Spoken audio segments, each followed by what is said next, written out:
حضرت جابر ابن عبداللہ رضی اللہ تعالی عنہ بیان کرتے ہیں، کہتے ہیں ایک صحابی حضور صلی اللہ علیہ وآلہ وسلم کی خدمت میں حاضر ہوئے غزوہ احد کے موقع پر۔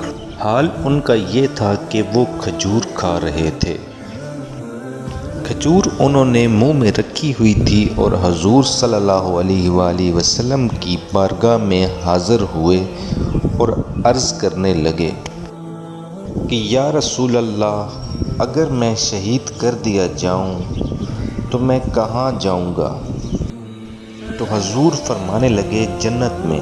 تو کہتے ہیں کہ انہوں نے جو کھجور منہ کے اندر رکھی تھی نا، وہ انہوں نے نگلی نہیں، اندر نہیں لے کے گئے اور اس کو باہر نکالا اور دوڑ کے آگے بڑھے اور لڑتے لڑتے شہید ہو گئے۔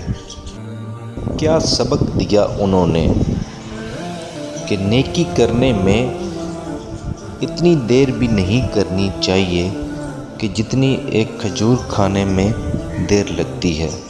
جلدی سے نیکی کرنی ہے، فٹافٹ نیکی کرنی ہے اور اس کے اندر کوئی ٹال مٹول نہیں کرنی۔